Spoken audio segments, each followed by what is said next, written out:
In a time long past, nestled in the heart of a quiet Czech village, there was a lake. A lake shrouded in mist and mystery.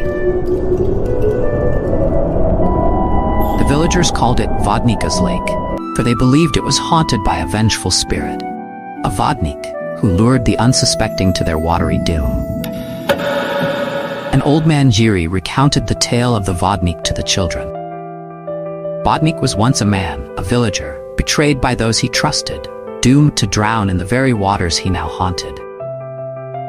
His spirit, twisted by anger and sorrow, cursed the lake and all who ventured near.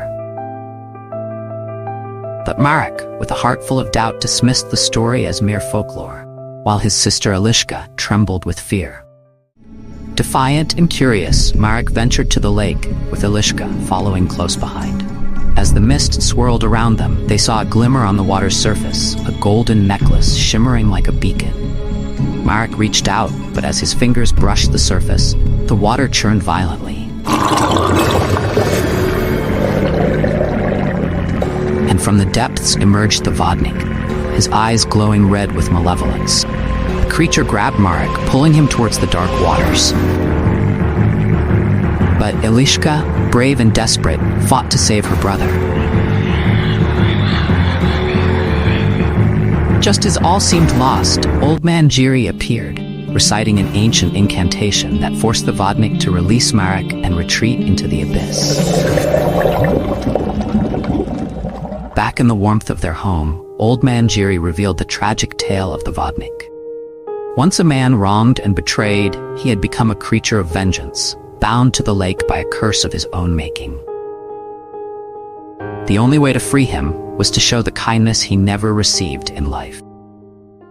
Marek, filled with guilt and determination, returned to the lake with Eliška and old man Jiří.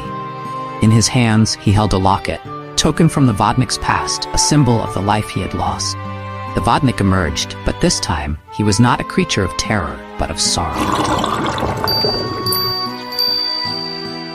Marek spoke words of forgiveness, and as the Vodnik accepted the locket, curse was lifted. The lake, once a place of fear, was now a haven of peace. With the curse lifted, the village thrived, and the lake became a place of beauty and joy. Marek and Eliška, now older and wiser, played by the water's edge, unafraid.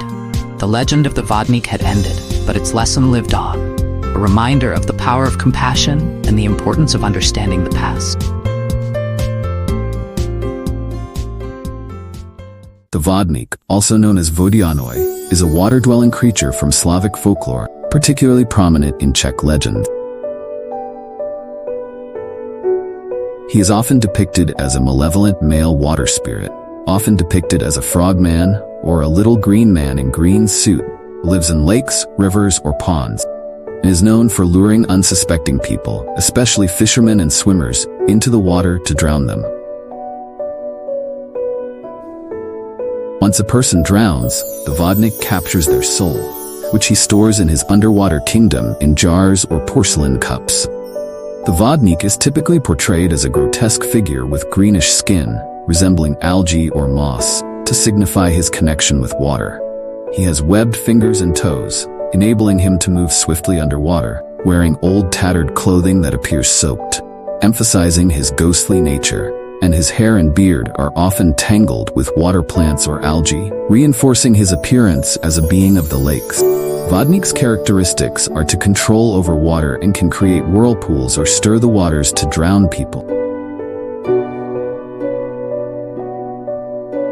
Once someone drowns, the Vodnik captures their soul in a jar or cup. These jars are considered his most prized possessions, and if one is broken, the soul is freed. In many stories, the Vodnik is cunning and deceives people into venturing too close to the water. However, in some tales, he can be more neutral or even helpful, depending on how he is treated by the villagers. His legends and role in folklore, Vodnik are the guardian of the waters, seen as tragic backstory and as the connector to the underworld. As the guardian of the waters, the Vodnik is often seen to punishing those who disrespect the water by dumping waste or overfishing. Some versions of the folklore suggest the Vodnik was once human, a person who died tragically, either by drowning or betrayal, and was cursed to become a water spirit, placed his role in tragic backstory. In some legends, the Vodnik is believed to live in an underwater kingdom, where he holds dominion over other water spirits or creatures. In Czech culture, the Vodnik plays an important role as a symbol of the untamed forces of nature, particularly water. He represents the dangers hidden in lakes and rivers, serving as both a warning about the peril of drowning and a reminder of the mystical connection between humans and the natural world. In stories like The Curse of the Vodnik, creature often embodies themes of betrayal, vengeance, and redemption, evolving from a feared monster to a tragic figure in need of compassion. The duality of the Vodnik's nature, both dangerous and sorrowful, makes him a complex character in folklore and a popular subject in many Slavic tales. Thank you for watching. Please like, share, and subscribe.